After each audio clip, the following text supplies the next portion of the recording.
আসসালামু আলাইকুম, সবাইকে শুভেচ্ছা জানাচ্ছি। মাসুম মাহবুব দেখছেন ওপেন দ্য ইউটিউব চ্যানেল এবং মাসুম মাহবুব ফেসবুক পেজ। পৃথিবীর যেই প্রান্ত থেকে যারা দেখছেন সবাইকে শুভেচ্ছা। আবারও আপনাদের জন্য বেশ কিছু গুরুত্বপূর্ণ খবর রয়েছে। অবশেষে রাশিয়ার চেচেনরা মাঠে নামার ঘোষণা দিয়েছে, খেলা জমে উঠতে যাচ্ছে। পাশাপাশি ইরান এমন এক মিসাইল ব্যবহার করলো যেটি শত্রুর ইন্টারসেপ্টকে দাঁড়িয়াবান্ধা খেলার মতো ফাঁকি দিয়ে সঠিক কেন্দ্রে হিট করে ব্যাপক ক্ষয়ক্ষতির মুখে ফেলেছে। পাশাপাশি মার্কিন যুক্তরাষ্ট্রের প্রেসিডেন্ট ডোনাল্ড ট্রাম্প বলেছেন তিনি হরমুজ ফেলে চলে যেতে চান, এই যুদ্ধ আটানা করতে চান না। ট্রাম্পের এই সুর কেন নতুন করে? কুয়েতে তেলের জাহাজে ব্যাপক অ্যাটাক হয়ে গেছে, জাহাজটি এখন সাগরে জ্বলছে। দর্শক যারা দেখছেন একটু আমাকে কমেন্ট করে জানাবেন শুনতে এবং দেখতে ঠিক মতো পাচ্ছেন কিনা। সরওয়ার জাহান শেরপুর থেকে, আমি আপনার কমেন্ট পড়িনি না, আজকে পড়লাম ভাই। আপনি কি দেখছেন? যদি দেখেন আবার কমেন্ট করবেন। আমি আপনাদের কমেন্ট পড়ি, বাট লাইভে কমেন্ট পড়ার সুযোগ হয় না সবসময়, কারণ প্রচুর দর্শক দেশ বিদেশ থেকে অপেক্ষায় থাকেন। তো আমি আমার লাইভ সেশনে বসলে আমি আমার স্ক্রিনে মনিটরে আপনাদের কমেন্টগুলো পড়ার চেষ্টা করি। যদি কোনো প্রশ্ন থাকে সেই প্রশ্নগুলোর উত্তর আমার লাইভে দেওয়ার চেষ্টা করি, আমি নোট রাখি একটা। দর্শক ইরাক থেকে দেখছেন না? আপনার নামটা কি? ইরাক থেকে যিনি দেখছেন, জামালপুর সদর থেকে দেখছেন। জি, শুনতে এবং দেখতে পাচ্ছেন সবাই। ওকে, মাহমুদ রশিদ বলছেন ক্লিয়ার। কুয়েত থেকে দেখছেন আমাদের এক ভাই আবুল বাসিদ। ভালো আছেন কুয়েতের ভাইরা? একটু জানাবেন। আমাদের গালফ কান্ট্রি আমাদের যেই ভাইরা আছেন তারা কে কেমন আছেন, সেখানকার পরিস্থিতি আমাকে একটু জানাবেন। আপনাদের জন্য আমরা খুব টেনশন করি ভাই। আমাকে প্রতিদিনই কম বেশি মধ্যপ্রাচ্য থেকে ফোন আসে, ফোন করে তাদের অবস্থা জানায়, তারা কেমন আছে মোটামুটি আপনারাও জানাবেন। দর্শক মূল যে খবরটি সেটি হলো নেতা কাকুর বাড়িতে ইরানের বেশ কয়েকটি মিসাইল অ্যাটাক হয়েছে। মাঝ আকাশে যখনই এই বিমানগুলোর দেখা মিলে ইন্টারসেপ্টরের, অর্থাৎ ইরান যে মিসাইলগুলো ছোড়ে সে মিসাইলগুলো যখন ইসরায়েলে প্রবেশ করে, ইসরায়েলের আকাশ প্রতিরক্ষা সিস্টেম থেকে সেই মিসাইলে হিট করা হয়।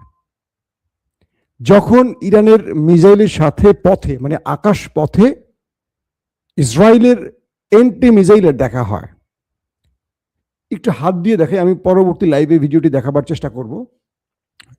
তো ধরেন এই মিসাইলটি ইরানের আসছে, উপর থেকে ইরানের মিসাইলটি আসছে, নিচ থেকে ইসরায়েলের এন্টি মিসাইলটি আসছে। যখনই এই মিসাইলটি আকাশে এসে দুজনের মুখোমুখি হয়, এটা আস্তে স্লো হয়ে আস্তে করে ইরানের মিসাইলটি আবার উপরে চলে যায়, আর এটিও উপরে যায়, তখন এটা আবার নিচে নেমে ঠিক টার্গেটে গিয়ে হিট করে এটা উপরে চলে যায় ফাঁকি দিয়ে। তো এইরকম একটি মিসাইলের পেছনে 4টি মিসাইল মারে ইসরায়েল। এই 4টি মিসাইল এটাকে ইন্টারসেপ্ট করতে গেলে এটি অটোমেটিক ওই 4টা মিসাইলকে ফাঁকি দেয়। একবার ডানে যায়, একবার বামে যায়, একবার পিছিয়ে যায়, একবার স্লো করে স্পিড করে তারপরে ঠিক ইসরায়েলে গিয়ে হিট করে। এই দৃশ্যটি পুরো পৃথিবীর গণমাধ্যমে উঠে এসছে যে ইরান এটি কে করলো। পৃথিবীর ইতিহাসে এই প্রথম কোন মিসাইল যেটি তার গতিপথ পরিবর্তন করছে এবং মাঝ আকাশে এটি সোজা না গিয়ে এটি বাঁকা পথ অবলম্বন করেছে। আমি কি বোঝাতে পেরেছি আপনাদের? অর্থাৎ যে মিসাইলটি সোজা এসে হিট করবে নেতা কাকুর বাড়িতে, সেই মিসাইলটি পথে যখন ইন্টারসেপ্টরের মুখোমুখি হয়, এটি পথে এসে তার অবস্থা স্লো করে হয় নিচে অথবা উপরে অথবা একটু ব্যাক, তারপর কাঙ্ক্ষিত টার্গেট। আর এইটি এন্টি মিসাইল তো এটি না, এন্টি মিসাইল ওটাকে দেখে হিট করবে।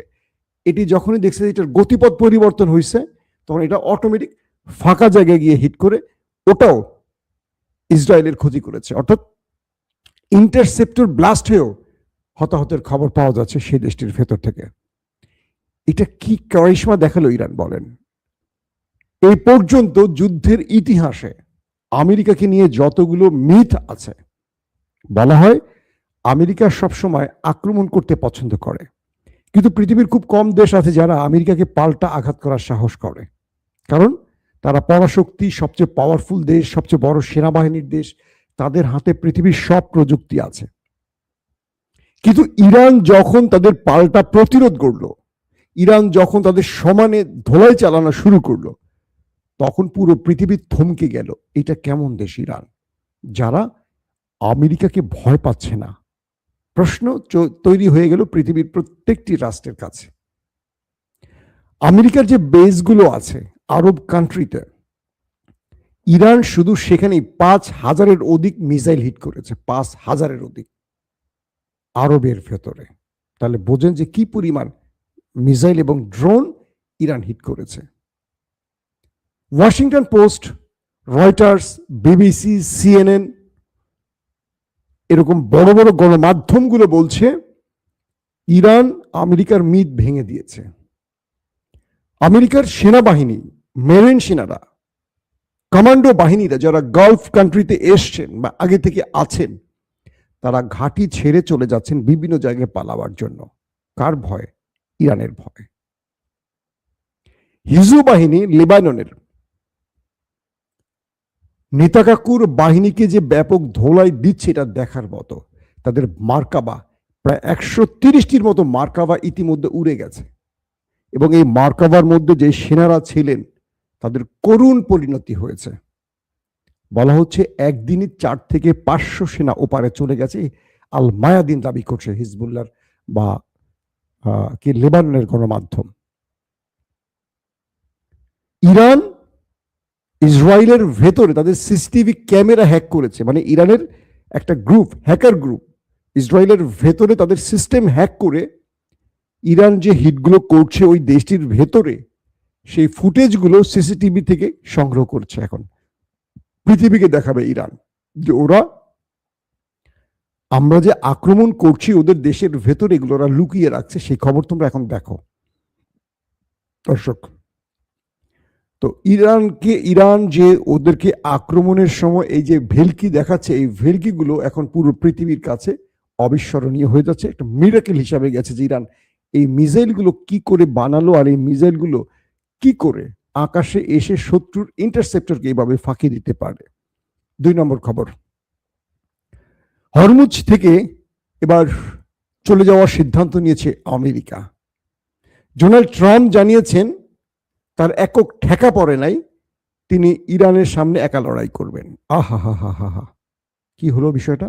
মিস্টার ট্রাম্প, আপনি তো অনেক কিছু করবেন বলে ঘোষণা দিয়ে এসছেন, এখন কি হলো? বলছে যে ইউরোপ, নেটো, গালফ কান্ট্রি আমেরিকাকে একা করে চলে গেছে, কেউ সাহায্য করছে না। যে আমেরিকা প্রথমে 48 ঘন্টা, পরবর্তী 5 ঘন্টা, পরবর্তী 5 দিন, তারপর 10 দিন সময় দিয়েছিল ইরানকে, এবং গতকালকে বলা হয়েছিল আমেরিকার পক্ষ থেকে যে ইরানকে জাহান্নাম দেখাবে তারা।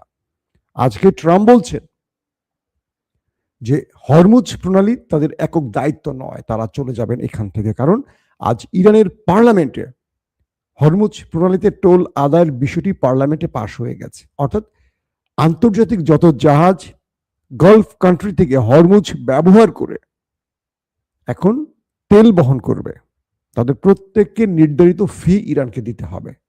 এই যুদ্ধ ইরানকে তার অধিকার প্রতিষ্ঠা একটা বড় সাহসী পদক্ষেপ নেয়ার সুযোগ করে দিয়েছে। আমেরিকা কেন এখন পালাচ্ছে এই প্রশ্ন আসতে পারে। কারণ আমেরিকা যখন ঘোষণা দিয়েছিল তারা খার্গ আইল্যান্ডে কমান্ডো নামাবে, প্যারাটুপার নামাবে, তখন নতুন করে রাশিয়া থেকে আরেকটি সারপ্রাইজ চলে এলো। রাশিয়া সারপ্রাইজ দিল ভ্লাদিমির পুতিনের দেশ। ভ্লাদিমির পুতিনের সবুজ সংকেত, গ্রিন সিগন্যাল পেয়ে চেচেন প্রধান রমজান কাদিরভ ঘোষণা দিয়েছেন তারা ইরানের পক্ষে এবার যুদ্ধে নামতে যাচ্ছেন। তারা এটাকে ধর্মযুদ্ধ বলছেন, এটাকে রিজিওনাল বলছেন না। তার মানে আমরা কি বুঝলাম? এই চেচেনদের আফগানের পক্ষে যুদ্ধের ইতিহাস আছে, এই চেচেনদের আমেরিকার বিরুদ্ধে বা আমেরিকার মিত্রদের বিরুদ্ধে যুদ্ধের লম্বা ইতিহাস আছে। এখন তারা ঘোষণা দিয়েছে যদি আমেরিকার কমান্ডো ইরানের স্থলে অ্যাটাক করতে প্রবেশ করে তবেই চেচেনরা ইরানের হয়ে এই যুদ্ধে নেমে পড়বে। বিভিন্ন গণমাধ্যম এই বিষয়গুলো জানিয়েছে। বিষয়টা কি বুঝতে পেরেছেন? অর্থাৎ ইরান তো এখন লড়াই করছে। রমজান কাদিরভের চেচেন রাশিয়া থেকে গ্রিন সিগন্যাল নিয়েছে, তারা কিন্তু ইউক্রেনেও লড়াই করেছিল রাশিয়ার হয়ে, এবং তারা ব্যাপক সাফল্যও পেয়েছিল।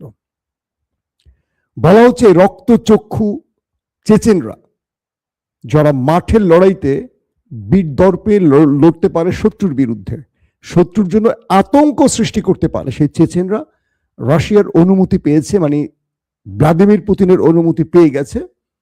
যদি আমেরিকা তার কমান্ডো বাহিনী ইরানের ভেতরে নামায়, তাহলে চেচেনরা ইরানের হয়ে এই লড়াইতে মাঠে নামবে ইরানের পক্ষে। খেলা এবার জমে গেছে। শুধু তাই নয়, আরো অনেক বাহিনী, হুতিরা, হিজবুল্লাহরা, তারাও বলেছে তাদের বিভিন্ন ফরমেট, গ্রুপ, ব্যাটালিয়ন এই লড়াইতে নেমে পড়বে যদি আমেরিকা ঢুকে পড়ে। ইরান বলছে যে আমরা আমেরিকার সেনাদের জন্য অধীর অপেক্ষায় আছি। আমাদের এই অপেক্ষাটা হলো কখন তারা আসবে, তাদেরকে ওয়েলকাম করার জন্য আমরা ওয়েট করছি। আমরা 47 বছর পর আমেরিকাকে আমাদের মুখোমুখি পেতে যাচ্ছি। এই কথাগুলো আমেরিকার সেনাদের বুকে ধুক ধুক ধুক ধুক। একটা ভিডিও দেখলাম মার্কিন গণমাধ্যম, গ্লোবাল টুবাল, আরো কয়েকটা গণমাধ্যমে। মার্কিন সেনারা দাঁড়িয়ে আছে, যুদ্ধে যাবে, তাদের পরিবার তাদেরকে জড়িয়ে ধরছে, তারা হাউমাউ করে কেঁদে দিচ্ছে।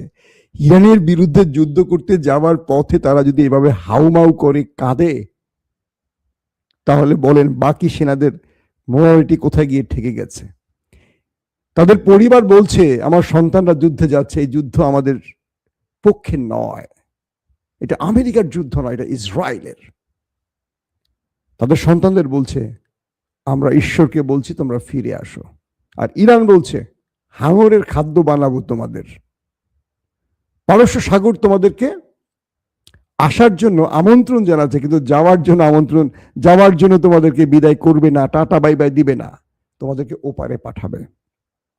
ইরানের 10 লক্ষ স্বেচ্ছাসেবী, কি বলবো, ফাইটার, এটা মূল ফাইটার নয়, এটা 10 লক্ষ স্বেচ্ছাসেবী ফাইটার রেডি, তাদের 50,000 সেনাকে মোকাবেলা করার জন্য। 50,000 তো ভিতরে ঢুকবে না।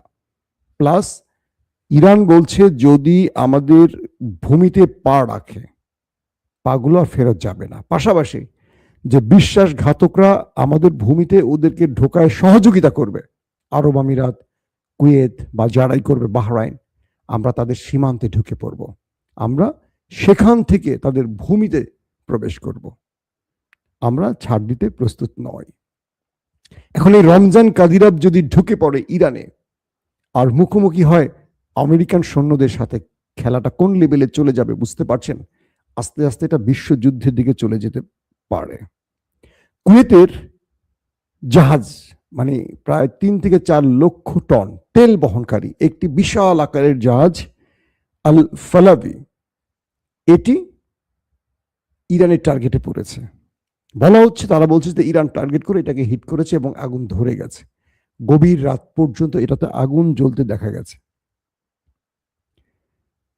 এখন এই পরিস্থিতির মধ্যে সৌদি আরবের সুর নরম হয়ে গেছে, বাকিদেরও সুর নরম হয়ে গেছে, কিন্তু ইরান বলছে, আব্বাস আরাকচি আজকেও বলেছেন, আমরা বিশ্বাসঘাতকদের ছাড় দেব না, তবে আমরা আমাদের বন্ধুদের সাথে অন্যায় করব না।